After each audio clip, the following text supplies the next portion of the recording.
கமலாக்ஸ் நேயர்களுக்கு வணக்கம். இன்றைய சிறப்பு நேர்காணலில் நம்மோடு மூத்த பத்திரிகையாளர் திரு முத்தலீஃப் அவர்கள் இணைந்திருக்கிறார். சார் வணக்கம் சார். வணக்கம். இன்னைக்கு பாமக தலைவர் அன்புமணி அவர் ஒரு போட்டியா ஒரு கூட்டம் நடத்தினாரு. ஏதாவது விமர்சிப்பாரு அப்படின்லாம் எதிர்பார்க்கப்பட்டது. ஆனா நேரடியான விமர்சனங்கள் எதுவும் வைக்கல. நான் அடிப்படை தொண்டனாகவோ பதவி ஒர்க் பண்றதுக்கு நான் ரெடியா தான் இருக்கேன். கட்சிங்கிறது ஏன் சொத்தோ இல்ல திரு பால் அவர்கள் சொத்தோ அப்படி வேற யாரோட சொத்தோ அதெல்லாம் கிடையாது. கட்சி சொத்தே நீங்க தான் அப்படின்னு நிர்வாகிகளை கை காமிச்சு பேசுறாரு. முக்கியமா திலகபாமாவை நீக்கிறாங்க, விழுப்புரம் மாவட்ட செயலாளர் நீக்கிறாங்க. ஆனா அவங்க திரும்பவும் அதே பதவியில தொடருவாங்கன்னு அன்புமணி பதிலுக்கு போட்டி அறிக்கை கொடுக்குறாங்க. திலகபாமாவும் நான் தான் பொருளாளர் அப்படின்னு செய்தியாளர்கள்ட்ட சொல்லிட்டு போறாங்க. ஸோ இப்போ தீரன், அருள் இவங்கெல்லாம் பாமகல உச்சபட்ச அதிகாரமே திரு ராமதாஸ் அவர்களுக்கு தான் இருக்கு அப்படின்னு சொல்லும்போது கிட்டத்தட்ட கட்சி ஒரு வெர்டிக்கல் ஸ்பிளிட் அப்படின்ற இடத்துக்கு நகருதுன்னு எடுத்துக்கலாமா? வெர்டிக்கல் ஸ்பிளிட்லாம் எடுத்துக்க முடியாது. இந்த நிலைமையை தவிர்த்திருக்கணும் ரெண்டு பேருமே. இவரும் ஒரு படத்துல இது எம்ஜிஆர் படத்துல நம்பியாரை போட்டு எம்ஜிஆர் நான் இட்டால் பாட்டு வரும். அந்த மாமானு இவரும் பார்க்கல, மச்சனன் அவரும் பார்க்கல, ரெண்டு பேரும் மீறிட்டாங்க. அந்த மாதிரி அப்பானும் இவரும் பார்க்கல, பையன் அவரும் பார்க்கலன்ற மாதிரி முதல்ல தந்தை மகன் உறவு அது கட்சியிலும் நீடிக்கிறது. கட்சியில பொறுப்பு கொடுக்குறாங்க, எல்லாம் ஓகே. ஒரு காலத்துல என் மகன் மாதிரி நிர்வாகி யாரும் கிடையாது, அவரை விட பொறுமைசாலி கிடையாது, அவரை விட பொறுப்புக்கு உள்ள தலைவர் யாரும் கிடையாதுன்னு சொன்னவர் நேற்று பார்த்தா ஃபுல்லாக டேமேஜ் பண்ணுறாரு. இந்த பிரச்சனைக்கு அடிப்படை காரணம் என்ன? அப்பா மகன்ற உறவு. கட்சியை தாண்டி அப்பா கிட்ட பையன் உரிமை எடுத்துக்கிறது. அதை அவர் ஓவராக பயன்படுத்தி கட்சிக்குள்ள நான் தான் அப்படின்ற தந்தைகிட்டே காமிக்கும் பொழுது அவர் அதை நிறுவனராக பார்க்குறாரு. தமிழ்குமரன் கூடாது, தமிழ்குமரன் வரக்கூடாது, முகுந்தன் வரக்கூடாதுன்றது அறிவிச்சோன்னா மேடையிலேயே ரியாக்ட் பண்ணுறது. மேடை பண்பாடுன்னு ஒன்று இருக்குல்ல. கட்சியில் 1000 பிரச்சனை தான் திரைக்கு பின்னாடி இருக்கணும், திரைக்கு முன்னாடி அதை கொண்டு வர்றது. இந்த மாதிரி விஷயங்கள்லாம் அன்புமணிக்கு இவர் அதுக்கு பலத்த எதிர்ப்பு தெரிவித்தார்.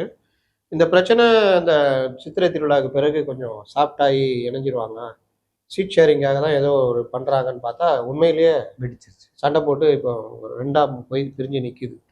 இந்த நேரத்தில் நான் சொல்ல வர்றது என்னென்னா, பொதுவாகவே கட்சியில் உள்ள பலரும் சொல்கிறது என்ன, எங்களுக்கு மன உளைச்சலாக இருக்குது.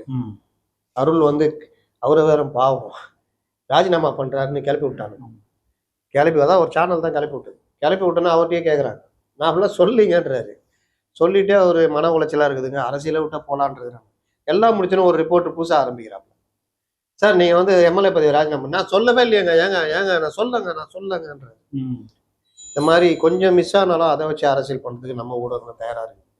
அப்போ எல்லாருமே இப்போ ஜிகே மணியுடைய பேட்டிலாம் பார்த்தீங்கன்னா என்னால் ஒன்றுமே சொல்ல முடியல. கேள்வி கேட்டால் நீங்கள் கேள்வி கேட்குறீங்க, என்னால் பதில் சொல்ல முடியல. இன்னொருத்தர் வேற கேள்வி கேட்குறீங்க, பதில் சொல்ல போகிறாரு. ஏன்னா அவங்க எந்த பக்கம் நிற்கணுன்றது பெரிய பிரச்சனை இல்லை. ஜிகே மணி ராமதாஸ் பக்கம் தான் நின்று ஆகணும். ஏன்னா மூத்தவர், அவர் கூடயே ட்ராவல் பண்ணவர். அவரை பொறுத்த வரைக்கும் இவர் அன்புமணி ஒரு ஜூனியர் தான், அதனால அவருக்கு அந்த சிக்கல். அதே நேரத்தில் நாளைக்கு அன்புமணி தான் கட்சின்றப்போ அந்த பகச்சுக்க முடியும், அந்த நெருடலும் அவருக்கு இருக்கு. அதனால என்ன பண்றது ஏது பண்றது தெரியாம அவரும் அந்த வார்த்தைகளை சொல்லிட்டு இருக்காரு. இப்படி கட்சிக்குள்ள எல்லாருக்கும் குழப்பம். அந்த குழப்பம் இருக்கும் பொழுது ரெண்டு சைடும் கூட்டம் போடுறாங்க. இவர் சிலரை நீக்குகிறார், முக்கியமாக பொருளாளரை நீக்குகிறார். அன்புமணிக்கு முதல்ல ஆதரவு கொடுத்தவர் திலகபாமா, தென் மாவட்டத்தை சேர்ந்தவர். பொதுவாக வன்னியர்கள் வட மாவட்டத்தில் தான் வெயிட்டு, தென் மாவட்டத்தில் இருக்கிறவங்க பொருளாளர். இன்னைக்கு அவங்கள நீக்கிறாங்க, இல்லை நீக்கல அவங்க நீடிக்கிறாங்கன்றாரு. அட்டையில உறுப்பினர்கிட்ட கையெழுத்து போறதுக்கே திலகபாமாக்கு உரிமையை கொடுக்குறாரு, அங்கேயே சைன் பண்ணி கொடுக்குறாங்க. எனக்கு நீக்கிறதுக்கும் சேர்க்கறதுக்கும் உரிமை தலைவருக்கு தான் இருக்கு. ஏன்னா அவங்களுடைய கட்சி பைரால அப்படி இருக்கு. அப்போ தலைவரை நியமிக்கிறதுக்கும் நீக்கிறதுக்கும் பொதுக்குழுக்கு தான் உரிமை. அந்த வகையில பார்த்தா இப்ப நீங்க சொன்ன செங்குத்தான பிளவே இருந்தாலும் இல்ல, அன்புமணிகிட்ட தான் பெரும்பாலான இருக்குது. இன்னொன்னு, கட்சி பைலா பிரகாரம் தேர்தல் ஆணையம் மற்ற விஷயங்கள்லாம் பரிசீலிக்கிறதுலாம் பார்த்தீங்கன்னா நீங்க அன்புமணியை தலைவராக நீக்க முடியாது, பொதுக்குழு கூட்டி தான் நீக்கணும். பொதுக்குழு யாரு அழைப்பு கொடுக்கணும், அந்த இதெல்லாம் பார்த்தா தலைவர் தான் கொடுக்கணும். அதெல்லாம் ராமதாஸ் பண்ற எதுவுமே சட்டப்படி செல்லாது. ஒரு ஆதங்கத்தை பொதுவெளியில கொட்டுறாரு அப்படின்னு ஆதங்கத்தை தாண்டி அவரு தான் தான் பவர்ன்றதை காமிக்கிறதுக்கு பண்றாரு. அது எந்த அளவுக்கு அது ஒர்க் ஆகும்னு தெரியாது. நடைமுறையில பாத்தீங்கன்னா அன்புமணி கிட்ட தான் ஆட்கள் அதிகம். பொதுவாகவே கட்சிக்காரங்க எப்படி யோசிப்பாங்க, ஐயா இருப்பாரு, ஐயா எவ்வளவு நாளும், நாளைக்கு கட்சி அன்புமணிட்டு தான், இப்பவே துண்டை போட்டு வச்சா நல்லது, இப்ப போய் இவரை பகைச்சிட்டுனா நாளைக்கு பெரிய சிக்கலாயிடம்ன்றதான் நகர்வாங்க. அப்ப அந்த நகர்தல் தான் அன்புமணிக்கு சாதகம். ரெண்டாவது, கட்சி இவர் கிட்டத்தட்ட பிளவு நோக்கி போயிட்டாங்க. அப்போ வந்து இது வந்து இவர்கள் எதிர்பார்த்தது நடந்துச்சு. யாரு? டிஎம்கே பாமக இல்லாத என்டிஏன்னு யோசிச்சாங்க. அதுல தான் அந்த மோதலே. வேற எந்த காரணமும் கிடையாது. இங்க யாரு, அங்க யாருன்றது தான் மோதலே. ஸ்ப்ளிட் பண்ணி விட்டுட்டாங்க. இப்போ இந்த பாமக, அன்புமணியுடைய பாமக பெரும்பாலும் என்டிஏ பக்கம் போற மாதிரி இருக்கும். தேர்தல் ஆணையமும் போனீங்கன்னா, நீங்க ஷிண்டே மற்ற விஷயங்கள் இதெல்லாம் பார்த்தீங்கன்னா, முன்னுதாரணமாக தேர்தல் ஆணையம் ஃபர்ஸ்ட்டு எம்எல்ஏக்கள், எம்பிக்கள் பார்க்கும். இவங்கள்ட்ட எம்பி இல்ல. எம்எல்ஏக்கள் 4 பேர் இருக்காங்க. 2 பேர் இன்னைக்கு அதிகாரப்பூர்வமா இங்க இருக்காங்க. ம். மீதி 2 பேர் எங்க இருக்காங்கன்னு தெரியாது. அவர்களும் அன்புமணி பக்கம் வராங்கன்னு வச்சுக்கோங்க. இப்போ அருளே நாளைக்கு தடுமாறி இங்கே வந்தாருன்னா, அது ஒரு சாதகம். இல்ல 2, 2ன்னா ஓகே. மாவட்ட செயலர் யார்ட்ட அதிகம் பார்ப்பாங்க. பொதுக்குழு உறுப்பினர்கள். இந்த எண்ணிக்கைலாம் பார்க்கும்போது, அவர்களுக்கு தான் கட்சி சொந்தம், சின்ன சொந்தம்னு குடுத்துருவாங்க. ம். இல்ல ஈக்குவலா பிளந்திருக்கு அப்படின்னா, சின்னத்த ஃப்ரீஸ் பண்ணிட்டு நீங்க பேர் வச்சுக்கங்கப்பா. வேற வேற பேர் வச்சுக்கங்கன்றுவாங்க. அதனால எனக்கு தெரிஞ்சு அன்புமணி கையில பாமக போறதுக்கு அதிக வாய்ப்பு ஆனா இருக்கு. அன்புமணி கொஞ்சம் இறங்கி போற மாதிரியா தான் தெரியுது. இப்ப ராமதாஸ் அவர்கள் கடுமையான விமர்சனம் வைக்கிறாரு. கிட்டத்தட்ட ஒரு அரசியல் வாழ்க்கைய காலி பண்ணுன்ற ரேஞ்சுக்கான விமர்சனங்களை வைக்கும்போது, அன்புமணி ரொம்ப காமா இல்லைங்க, அதெல்லாம் இல்லைங்க. ஐயா தான் முக்கியம். ஐயா வழியில தான் நம்ம இருக்கணும். அவர் தான் சொத்து. அவர் தான் நம்மளுடைய வழிகாட்டி. இன்னைக்கு கூட ராமதாஸ் அவர் பேர் சொன்னதும் அந்த கிரௌட் ஆர்ப்பரிக்குது. ஸோ அவரு ஒரு மாதிரி அமிக்கபிளா போறாரே, இதுக்கு பின்னாடி என்ன கணக்கு இருக்குன்னு நினைக்கிறேன். அது ஒரு வகையான ராஜதந்திர நடவடிக்கை. ம். அப்பா தான் எல்லாம் தெரியும் எல்லாருக்குமே. அதை ம். எதிர்த்துலாம் பண்ண முடியாது. ராமதாஸ் ம். எதிர்த்து அரசியல் பண்ணா அன்புமணி தான் மாட்டாரு. ம். நான் பாதிக்கப்பட்டிருக்கேன், நீக்கினது தப்பு அப்படின்ற மாதிரி தான் போகும். இதுக்கு உதாரணம் வேணும்னா, பெரியாரை எதிர்த்து திமுக வெளியே வந்த பொழுது, பெரியார் வசைபாடினாலும் இவர்கள் கண்ணீர் துளிகள் அப்படின்ற மாதிரி தான் வந்தாங்க. பெரியாருக்காக தலைவர் பதவியை அப்படியே நாற்காலி வச்சுட்டு. வச்சிருக்கேன்னா அண்ணா அப்படியே உருட்டிட்டு வந்தார். இந்த உருட்டெல்லாம் வந்து ஒரு வகையான ராஜதந்திர நடவடிக்கை. ஏன்னா பெரியாரை அன்னைக்கு பகைச்சிக்க முடியாது. தமிழ்நாட்டில் பெரியார் தான். பெரியாரை பகைச்சிட்டு திமுக பண்ண முடியாது. திராவிடர் கழகத்தினர் திமுகவுக்கு வாக்களிக்கணும். அரசியல் ரீதியாக பண்ணணும்னா அது பெரியாரை இது பண்ணாதான் முடியும். இல்லாட்டி அது காங்கிரஸுக்கு போயிடுச்சுன்னா சிக்கலாயிடும். அதனால அன்னைக்கு பெரியாரை ரொம்ப வையாமல் வாழ்த்திக்கிட்டு இது பண்ணாங்க. சேம் இதே தான். நீங்க ராமதாஸ் என்னதான் ஓரம் கட்டினாலும், ஓரம் கட்டுறதுக்கு அவரை நீங்க வகிக்காம ஓரம் கட்டணும். ம். அந்த வேலையை தான் இவர் பண்ணுவார். ம். இதுல இன்னொரு ஒரு முக்கியமான விஷயம் வந்து திரு ராமதாஸ் அவர்கள் பேசும்போது, இந்த மாதிரி கூட்டணி தொடர்பான விஷயங்கள்ல தான் எங்களுக்கு பெரும்பாலான முரண் அங்கதான் வருது. பாஜகவோட கூட்டணி. இன்னைக்கு திரு நயினார் நாகேந்திரன் அவர்கிட்ட இந்த தொடர்பான கேள்விகளை முன்வைக்கும் போது, இதுக்கு நாங்க என்னங்க பண்ண முடியும்? எங்களுக்கு இதுக்கு சம்மந்தம் இல்ல. இது அதிகார போட்டி, குடும்பத்துக்குள்ள நடக்கிற சச்சரவுகள் தான் அப்படிங்கிற மாதிரி சொல்லும்போது, திரும்ப செய்தியாளர்கள் வந்து இல்ல கூட்டணிக்கு போறது தொடர்பா எனக்கு அதாவது கிட்டத்தட்ட கொல்லி வச்சிருவாங்க, எனக்கு கொல்லி வச்சிருங்க அப்படின்ற இடத்துக்கு போகுதுன்னா, அப்ப யார் அந்த உயிர் பயத்தை கொடுத்தது அப்படிங்கிறது ஒரு பிரதானமான கேள்வி. அதை ஒட்டி தான் இந்த ஒட்டுமொத்தமா இந்த கைகள் பாஜகவை நோக்கி திரும்புது. இதை எப்படி பாக்குறீங்க இந்த இது ராமதாஸ் சொன்ன அந்த 2 கட்சிகள்ல ஒரு கட்சி ராமதாஸ் விரும்பின கட்சியும் இப்போ என்டிஏல தானே இருக்கு. ம். இதே கேள்வி என்கிட்ட கூட ஒரு பேட்டியில் ஒருத்தர் கேட்டார். என்ன விஷயம்னா, அவர் சொன்னது அந்த காலகட்டம். ம். இதை பல தடவை நானே பதிவு பண்ணியிருக்கேன். என்டிஏவை உடைக்கணும். ஓகே. என்டிஏவை உடைச்சி அதுல இருந்து பாஜக வெளியே கொண்டு வரணுன்றதுல ரொம்ப தெளிவாக திமுக களமாடியது. அவருடைய ஸ்ட்ராட்டஜி அவங்க ஒர்க் பண்ணாங்க. அப்படி பண்ணும்பொழுது அதுக்கு அண்ணாமலை பயன்பட்டார். அப்படி வெளியே வந்த அண்ணாமலை அவரோட பாமக அதிமுகவுக்கு போகக்கூடாதுன்னு டிஎம்கே ஒர்க் பண்ணுச்சு. அப்போ அண்ணாமலைக்கு சில உதவிகள் மூலியமாக இது பண்ண மூலியமாக பாமகவை பாஜகக்குள்ள கொண்டு வந்தாங்க. ம். அது இவர்கள் சொல்ற மாதிரி எப்படி நான் சொல்ல முடியாது. ஆனால் ஏதோ ஒரு அழுத்தம் காரணமாக இல்லை சில ஆசை வார்த்தைகள் மூலியமாக பாஜகவோட ஏதாவது தர்மபுரி ஜெயிச்சிங்கன்னா அவங்க இணையமைச்சர்னா அவங்க சந்தோஷம் தானே ம். சௌமியாக்கு. இல்ல அது ஓகே. கூட்டணிக்கு நீங்க என்ன டேர்ம்ஸ் வேணா வச்சுக்கோங்க. ஆனா நம்ம இந்த கூட்டணிக்கு தான் போகணும். இல்லனா என்ன அதான் நீங்க சொல்றேன். ஒரு பிளாக்மெயில் இடத்துக்கு நகர்றது இல்ல. அதான் சொல்றேன். என்ன இது பண்ணிடுவாங்க அப்படின்ற மாதிரி இருக்கு. நீங்க தான் அன்புமணி ம். வச்சீங்க. அவங்க சௌமியாவுக்கு இது கொடுக்குறாங்கன்றீங்க. இது எல்லாம் ஓகே. அப்படி போனா ஜாலி ஜாலி அப்படின்ட்டு வந்தா இவர் அதெல்லாம் இல்ல அதிமுகவோட போறதான் கரெக்டா தான் இயல்பான கூட்டணி. நம்ம எம்பிக்கள் அதிகமா ஜெயிக்கலாம் ம். அப்படின்னு ராமதாஸ் சொன்னா எப்படி இருக்கும்? ம். சாம பேதம் தான தண்டம் கெஞ்சுவாங்க கொஞ்சுவாங்க எல்லாம் மிஞ்சினா கடைசியில தற்கொலை பண்ணிக்குவேன்னு மிரட்டுற அளவுக்கு போய் அவரை சம்மதிக்க வைக்கிறது. ம். அப்போ அதுக்கு பின்னாடி பாஜக இவர்களுக்கு ஆசை காட்டியிருக்கலாம், இல்லாட்டி கேஸை காட்டியிருக்கலாம். ஆசையா கேஸா எனக்கு தெரியாது. ம். இந்த மாதிரி பல விஷயங்கள்ல வந்து அதுதான் So, ராமதாஸ். அததான் பாஜகவோட கை இருக்கலாம். ராமதாஸ் பாஜகவுடைய கையை சொல்லல. இவர்கள் இந்த வேலையை பண்ணாரு. இவருக்காக தான் நான் வச்சேன். இல்லாட்டி 3 சீட்டு பாமக 3 எம்பி கையில இருப்பாங்க. ஏடிஎம்கே ஒரு 6 எம்பி இருக்கும். நான் அதை தாண்டி சொல்றேன். என்டிஏ ஒன்னா இருந்தா 12 சீட்டு என்டிஏக்கு சாதாரணமா கிடைச்சிருக்கும். அப்போ அதை செய்ய விடாம பண்ண வேலையை பிரித்தாளும் சூழ்ச்சியை திமுக செய்தது. அது அவர்களுடைய ஸ்ட்ராட்டஜி. ஜெயலலிதா 2016 பண்ண மாதிரி இவர்கள் பண்ணாங்க. அதுக்கு பாஜக இருக்குள்ளே இருக்கிற அண்ணாமலை போன்றவர்கள் துணை போனதுனால அந்த ஸ்பிளிட் நடந்துருக்கு. இல்ல நேத்து ராமதாஸ் அவர்கள் சொன்ன இன்னொரு முக்கியமான வார்த்தை, இந்த கூட்டணியை ஒட்டி தான் வந்து தப்பான கேமை விளையாடுறாரு, அதையும் ரொம்ப அடிச்சு வேற விளையாடுறாருன்னு சொல்றாரு. இயல்பாவே 2014 2019 தமிழ் இங்க அவ்வளவு ஆன்டி பிஜேபி எதிர்ப்பு, அது ஒரு அந்த ஒரு வாக்கு அப்படி ஒரு செக்டராகவே உருவாக்கி இருக்கிற சூழ்நிலை 10 வருஷம் மோடி ஆட்சிக்கு அப்புறம் 3வது முறையும் நான் அங்கதான் போய் நிப்பேன், தமிழ்நாட்டுல பாஜக எதிர்ப்பு இவ்வளவு இருக்குன்னு தெரிஞ்சும் அந்த முடிவை எடுத்து ஒரு தப்பான காலை எடுக்கிறாரேன்ற ஒரு ஆதங்கம் இருக்குல்ல, அது அவரோட ஆதங்கம் சரிதானே ராமதாஸ் சொல்றது. அவரும் சேர்ந்தானே எடுத்தாரு. அவர்தான் சொல்றாரு இல்ல என்னதான் பிளாக்மெயில் பண்றாங்களே அப்படின்றாரு. அதெல்லாம் இப்போ வந்து சொல்லிட்டு தான் நீங்க அவர் சொல்றதை மட்டும் நம்பணும்னு என்ன அவசியம் இருக்கு? அன்புமணி மறுக்க மாட்டாரு சார், அதுவும் நம்ம அன்புமணி இந்த விஷயத்த நம்ம மறுக்கல, அதுல ஒருவேளை உண்மை இருக்கலாம். 2024 2019 யார் போனா அன்புமணி திருப்பிட்டு அடிச்சான்னா 2019 நான் ஸ்டாலின்கிட்ட பேசி 7 எம்பிக்கள் நான் பேசி முடிச்சுட்டு வந்தேன், காலையில அப்பாவுடைய வற்புறுத்தல்னால நான் என்டிஏக்கு போனேன், அந்த குற்றச்சாட்டை வச்சா என்ன பண்ணுவீங்க? கரெக்ட். 2019 பத்திரிகையாளர் எல்லாருக்குமே தெரியும் அன்புமணி அண்ட் ஸ்டாலின் பேசுறாங்க, ஒரு 7 எம்பி தொகுதியில் வரைக்கும் பேசியிருக்காங்க, எப்படியும் பாமக திமுக கூட்டணிக்குள்ள வரப்போகுது, ஒரு வலுவான கூட்டணி அமைய போகுது அப்படின்ற டைம்ல எல்லாருக்கும் அதிர்ச்சி தர விதத்துல காலையில அங்க போய் சைன் பண்ணி நிக்கிறாங்க. அப்படி நிற்கும் பொழுது எல்லாருக்குமே அதிர்ச்சி, என்னடா இது நைட் வரைக்கும் அங்க இருந்து காலைல இங்கே இருக்காங்க. அப்போ அன்புமணி காரணமா? பெரியவர் தான் காரணமா இருந்திருப்பாரு. அதை திருப்பிட்டு அன்புமணி சொன்ன இதா இருக்குமா? கூட்டணி அமையிறது அமையாதெல்லாம் வந்து ஒவ்வொரு காலகட்டத்துக்கு ஏற்ற மாதிரி, ஜெயிச்சிருந்தா அது பாராட்டா மாறும், தோத்துட்டா அது விமர்சனமா மாறும்னு வச்சுங்களேன். இங்க ராமதாஸ் சொல்றது வந்து 24 மட்டும்தான் சொல்றாரு. ஆமா. ஆனா அவரு சொல்றது பாருங்க, நல்லா கவனிங்க, இயல்பான கூட்டணி அதிமுகவோட தான்றாரு. அப்ப என்டிஏ அதிமுக எல்லாரும் இருந்தாங்கன்னா அது இயல்பான கூட்டணி, பாமக பிரச்சனை இல்லைன்னு நினைக்கிறாரு சொல்றாரு. அப்படி இல்ல அப்படியே அவர் சொன்ன மாதிரி தெரியல. அது அதிமுக எங்க இருந்தது? நீங்க 2021 எங்க இருந்தாங்க? ஒன்னாதானே இருந்தாங்க, 4 எம்எல்ஏ ஜெயிச்சாங்கலாம்.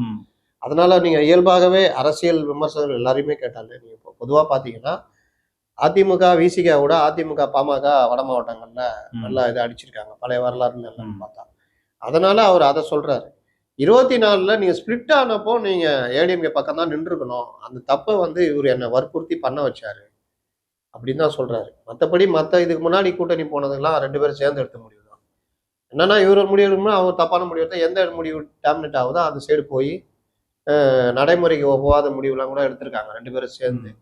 அதனால இது வந்துட்டு ஒரு குற்றச்சாட்டா அன்புமணி மேல வைக்க முடியாது. அவருக்கு அந்த டைம்ல ஒரு ஆசை காமிச்சிருக்கலாம். ஏன்னா பாஜக மறுபடியும் ஆட்சிக்கு வரப்போகுது, 400 சீட்டுலாம் சொல்லியிருந்தாங்க, குறைஞ்சது 300 சீட்னு அப்புறம் இறங்கி வந்துட்டாங்க. அந்த டைம்ல இங்க தமிழ்நாட்டுல வந்து பாஜகவோட இருந்து தர்மபுரி கண்டிப்பா இவங்க ஜெயிப்பாங்கன்னு ஊரே சொல்லுச்சு. அப்போ அது மாதிரிதான் வந்துச்சு நிலைமையும். கடைசி டைம்ல தான் அது வந்து மறுபடியும் மாறுச்சு. அவங்களும் நம்புவாங்கல்ல, தர்மபுரியில தனியாவே ஒரு என்டிஏ கூட நின்று ஜெயிச்சிருக்காரு அன்புமணி. அதனால சரி ஜெயிச்சா மத்திய அமைச்சர்ன்றப்போ. ஸோ அப்போ நீங்க எப்படி கூட்டி கழிச்சு பார்த்தாலும் நீங்க என்ன வேணா இருந்துட்டு போட்டும், கட்சி எப்படி இருக்கட்டும், யாரு தோக்கட்டும் ஜெயிக்கட்டும், சௌமியாவை ஜெயிக்க வச்சுட்டா மத்திய அமைச்சர் ஆயிடலாம், அதுதான் அப்ப கணக்கா இருந்திருக்கு அவருக்கு. அது ஒரு காரணமா இருந்திருக்கும், பல காரணங்களா அது ஒரு காரணமா இருந்திருக்கும். அப்புறம் இன்னைக்கு வந்து நீங்க தான் எங்களுக்கு முக்கியம், அப்புறம் ராமதாஸ் விமர்சனம் சரிதானே, நீங்க தான் இன்னைக்கு வந்து நிர்வாக கட்சி, வேறவங்க எல்லாம் கட்சி கிடையாது இன்னைக்கு பேசுறது என்ன நியாயம்? 2024 அவரையும் சேர்த்து தானே கொண்டு போனாரு. அதனால இப்போ வந்து அதே மாதிரி நீங்க தான் என் கட்சி, நீங்க தான் இருக்கு. இப்போ ராமதாஸ் வேற முடிவு எடுக்கிறாரு, என்டிஏ பக்கமே வேணா வெளியிலன்ற மாதிரி முடிவு. இதுவும் தப்பான முடிவு, இங்கதான் முட்டுது. இந்த முடிவு வந்து நீங்க ஒண்ணு இல்லாம போயிடுவீங்க 26 எலெக்ஷன்ல. இப்பவே இந்த மோதலுக்கு அப்புறமே அவங்க பேர வலிமையை கணிசமா இழந்திருக்காங்கல்ல, யார்கிட்ட பேசுறது, இந்த மாதிரியான முரண்கள் நிறைய இருக்குல்ல. ஒரு 10 மாசத்துல அது எப்படி மாறும்லாம் சொல்ல பிஜேபி உள்ள சமாதானப்படுத்திடுவாங்க. அன்புமணி தலைமையில் பாமக ஒன்றுபட்ட பாமக உருவாகலாம், ராமதாஸ் ஐயா கொஞ்சம் பேசிட்டு அப்படியே இருக்கலாம், இவர் தமிழ்நாடு ஃபுல்லா சுற்றுப்பயணம் செஞ்சு போறேன்னு சொல்லியிருக்காரு, இவர் பாமகவை வலுப்படுத்தலாம், அவர் கீழே மறுபடியும் கொஞ்சம் சேர்ந்து ஒரு தேர்தல் ஆணையத்துல போய் பாமக இவருக்குன்னு வாங்கலாம், சின்ன இவருக்குன்னு வாங்கலாம், அதெல்லாம் பண்ணாருன்னா கூட்டணி போறதுல ஈஸி தானே. அதனால என்னன்னா அன்புமணியை ஸ்ட்ராங் பண்ணி விடுறாரு ஐயா ராமதாஸ் ஒரு வகையில. இல்ல இங்கதான் நேத்துல இருந்து பல பேர் வைக்கிற விமர்சனம், இந்த கூட்டணி பாஜக போனது தொடர்பா பாஜக பிடியில அன்புமணி போயிட்டாரு, ஆர்எஸ்எஸ் பிடிக்குள்ள அன்புமணி இருக்காரு, இப்படியான விமர்சனங்களை தொடர்ச்சியா வைக்கிறாங்க. பொதுவா இப்ப கமல்ஹாசன் என்ன சொன்னாங்க, பாஜக பி டீம் சங்கி இதெல்லாம் சொன்னாங்க. இன்னைக்கு அவர் கூப்பிட்டு எம்பி பதவி கொடுக்குறாங்க, அவரும் காலத்தின் தேவை அப்படின்ட்டு போறாரு. நாட்டுக்கு தேவை. நாட்டுக்கு நாட்டுக்கு நாட்டுக்கு தேவை ஏதோ ஒன்று, அவர் என்ன சொன்னாலும் அந்த மாதிரி போறாருன்னு வச்சுக்கோங்க. அப்போ இவர்களுக்கு கூட இருந்தா அவர்கள் புரட்சியாளர்கள், கொஞ்சம் மாற்று கருத்து இவர்களுக்கு எதிராக வச்சா அவர்கள் சங்கிகள். இன்னைக்கு விஜய் சொல்றாங்கல்ல, இந்த மாதிரி தான். அதெல்லாம் அதுக்குதான் அந்த அதுக்கான பாயிண்ட ராமதாஸே கொடுத்திருக்காரு இல்லங்கிறதான. சும்மா இவ்வளவு நாள் அந்த விமர்சனம் ஒரு தேர்தல்ல ஒரு இது நடைமுறையில மாறத வச்சுக்கலாம் நீங்க இவங்க அவங்க எல்லாம் முடிவு பண்ண முடியாது. அவர் வாதத்துக்கு வலு சேர்க்கறதுக்காக நான் இன்னைக்கு தோத்து போயிட்டாங்களே, ஜெயிச்சிருந்தா என்டிஏ கூட்டணியில 2-3 எம்பி ஜெயிச்சு சௌமியா மத்திய இணையமைச்சராக இருந்தால் நீங்கள் ராமதாஸ் சொல்லுவாரா? சொல்ல மாட்டார். அதனால் நீங்கள் எப்போ தோல்வி வருதோ அப்போல்லாம் அந்த மாதிரி விஷயங்கள்லாம் வரும். எப்போ கட்சி உடையுதோ, இப்போ திமுக ஆளுங்கட்சியாக இருக்குது, 1000 குத்து வெட்டு உள்ளுக்குள்ளே இருந்துக்கிட்டே கம்முனுக்குறாங்க. ஏன்னா ஆளுங்கட்சி. நாளைக்கு பாருங்கள், ஒரு பிரச்சனைன்னு வரல, எலெக்ஷன் நெருக்கத்திலே பாருங்கள் எவ்வளோ பிரச்சனை வெளியே வரும். அப்போது நம்ம ஊடகங்கள் வாங்கின விசுவாசத்துக்கு மற்ற விசுவாசத்துக்கு அப்படியே பல விஷயங்களை கம்முன்னு இருப்பாங்க. அதையும் மீறி சில விஷயங்கள் வெளியே வரும். ஒருவேளை அதிமுக ஆட்சி வந்தால் இப்போ பேசின வாய்கள்லாம் இருக்குல்ல, அதை அப்படியே பல்ட்டி அடிச்சிடும். நம்ம அப்போவும் உட்காந்துக்கிட்டு இதை பேசிக்கிட்டு இருப்போம். அன்றைக்கி ஆளுங்கட்சி அதிமுக எதிராகவும் பேசிக்கிட்டு இருப்போம். இவங்க எதுவுமே தெரியாத மாதிரி ஆளுங்கட்சி சப்போர்ட் பண்ணிட்டு இருப்பாங்க.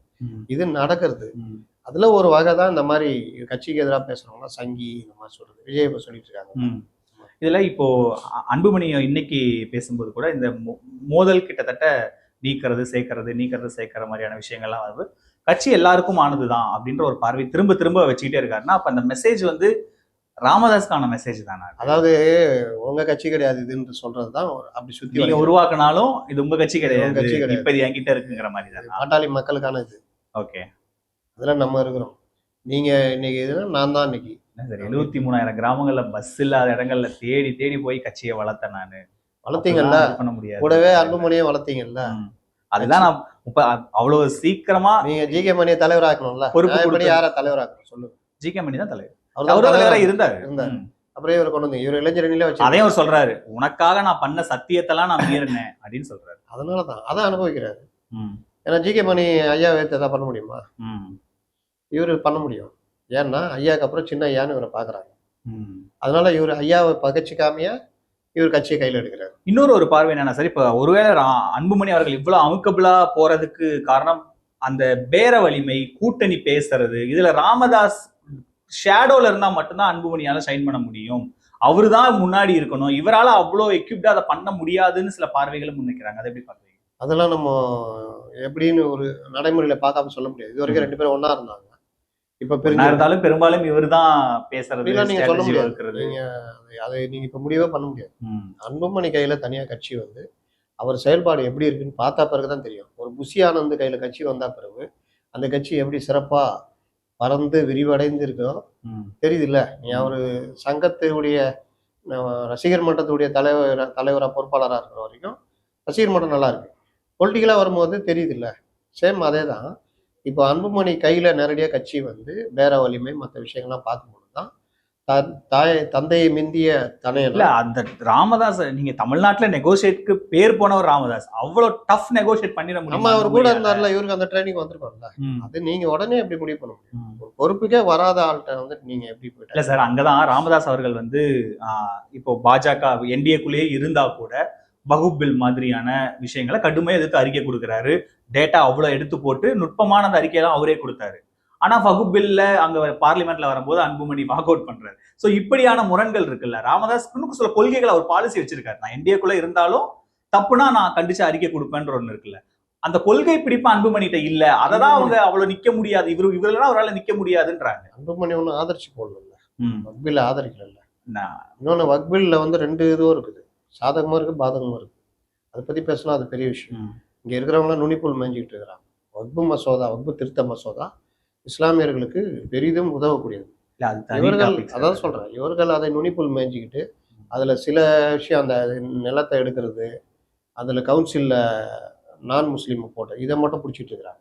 அதை தாண்டி பல விஷயங்கள் நல்ல விஷயங்கள் இருக்கு. ராமதாஸ் அவர்கள் அந்த பில்ல உள்ள குறைகளை சுட்டி காட்டி தான் அறிக்கை கொடுத்திருந்தாரு. பட் இவரு பாய்காட் பண்றாரு போது இந்த கட்சிக்குள்ளேயே 2 கருத்து இருக்குல்ல. அதுதான் இங்க, ஏன்னா இவருக்குன்னு சில கொள்கை பிடிப்பு இருக்கு. அந்த கொள்கை பிடிப்புல அவர் நிக்கிறாரு. பாஜக கூட நான் இருந்தாலும் இதுதான் முக்கியம் நிக்கிறாரு. தங்க விலை பாலிசி கொண்டு வந்துக்கலாம் கண்டிக்கிறாரு.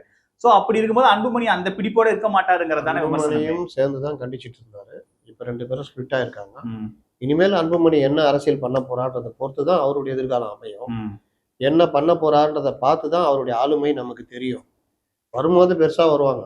அப்புறம் பார்த்தா ஆளுமை ஒண்ணுமே இருக்காது. அவங்களுடைய ஆளுமைனாலே அந்த கட்சி வைகோ தான் அதுக்கு உதாரணம். கலைஞர் கூட இருக்கிற வரைக்கும் அவர் பெரிய ஆளு. அவரை வந்து சிங்கம்னாங்க, புலின்னாங்க, அப்படி பேசுவார், இப்படி பண்ணுவான்னாங்க. தனியா கட்சி ஆரம்பிக்கும் பொழுது அவர் எப்படி ஆளுமை திறன் இல்லாத ஒரு தலைவர்னு கிளீனா தெரிஞ்சு போச்சு. உணர்ச்சி வயப்பட்டு முடிவெடுக்கிறவர்னு பல தேர்தல்கள்ல பல விஷயங்கள் தெரிஞ்சு கூட வந்தவர்களே நொந்து போய் மறுபடியும் திமுகவுக்கு போனது. என்னதான் செங்குத்தான பிளவு இருந்தாலும் திமுகவை கட்டி காப்பாத்தி அந்த கட்சியை மறுபடியும் 96ல பெருவெற்றி பெற வச்சு தான் ஒரு ஆளுமை மிக்க தலைவர்னு கலைஞர் நிரூபிச்சு காமிச்சார். என்னதான் இருந்தாலும் ராசா நான் தான்டா உன் ஸ்கூலுக்கு ஹெட் மாஸ்டர், நீலாம் நிற்க முடியாதுன்னு பண்ணி காமிச்சார். அப்போ ஆளுமைன்றது இதை வச்சு தான் கட்சி வெற்றி பெறுது. மற்ற விஷயங்கள் 13 வருஷம் 12 வருஷம் எம்ஜிஆர் ஓரம் உட்கார வச்சாலும் மீண்டும் தலையெடுக்க முடியுதுல்ல. 96ல தோத்தாலும் மீண்டும் தலையெடுக்க முடியுதுல்ல ஒரு ஜெயலலிதாவால. அதுக்கு பேர் தான் ஆளுமை. இந்த ஆளுமை வந்து இவருக்கு அன்புமணிக்கு இருக்கா? இருக்கு. அது இருக்குதா இல்லையா நம்ம எப்படி முடிவு பண்ண முடியும் சார்? நம்ம என்ன சார் அமைச்சரா இருந்திருக்காரு, இவர்தான் கிட்டத்தட்ட கூடவே இருந்திருக்காரு. என்னங்க? நீங்க அதை வச்சு ஒரு கெஸ் இருக்கும்ல, இப்போ இனிமேதான் அவர் அதை பண்ண போறாரு, இனிமேதான் அவரை பார்க்கணும். இவ்வளவு நாளா ஒரு மத்திய அமைச்சரா இருந்திருக்காரு, ஒரு கிட்டத்தட்ட ஒரு 4-5 மாசமா கட்சியோடைய தலைவராகவும் பொறுப்புல இருக்காரு. சோ இவ்வளவு கட்சியோடைய கிட்டத்தட்ட நீங்க சொன்ன மாதிரி 2016ல இருந்தே அவரு தான் பாமகவோட முகமா இருக்காரு. ஒரு 10-15 வருஷமா அவரு தான் பாமகவோட முகம். சரி, அப்படி இருக்கும்போது அவருடைய செயல்பாடுகள்ல நமக்கு உங்களுக்கு குறைஞ்சபட்ச ஒரு பார்வை கூட இல்லையா? அது எல்லாருமே ராமதாஸ் கூட சேர்ந்து இருக்கும் போது ம், அன்புமணியுடைய ஆளுமை தெரியணும்னா நீ கலைஞர் கூட சேர்ந்து இருக்கிற வரைக்கும் வைகோ பெரிய ஆளு. ம், கலைஞருக்கு அடுத்து வைகோ தான். அவர் டேட்டு தான் கேட்பாங்க. கலைஞர் இல்லைன்னா வைகோட்ட போவாங்க. அன்னைக்கு ஸ்டாலின் ஒன்றும் பெரிய ஆளா நினைக்கலையே. மற்ற மகன்கள் யாருமே இல்லையே. ஆனா வைகோ வெளியில போனோம்னா வைகோவுடைய ஆளுமை தனிப்பட்ட முறையில் போகும்போது ஒன்றும் இல்லைன்னு தெரிஞ்சு. ம். இப்போ இவர் கூட இருக்கிற சரி, வரைக்கும் அப்ப நீங்க எப்படி கணிக்கிறீங்க அன்புமணி எப்படி பண்ணுவாருன்னு கணிக்கிறீங்க? நான் இப்பெல்லாம் கணிக்க ஒரே ஒரு விஷயம் நான் சொல்லுவேன். ம், தந்தையே இப்போ மிஞ்சிட்டார்ல.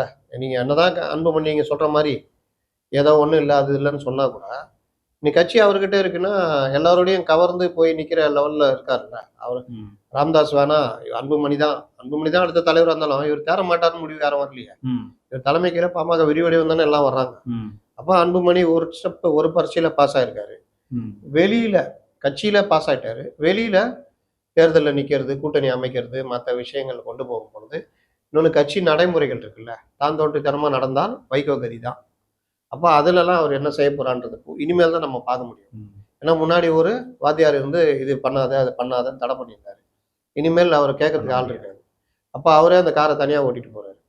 ஆக்ஷன் பண்ணுவாரா இல்லை ஒழுங்கா ஓட்டிட்டு போவாரான்னு இனி நடக்கிறத வச்சு தான் நம்ம அவருடைய ஆளுமையை நம்ம புரிஞ்சுக்கிட்டோம்.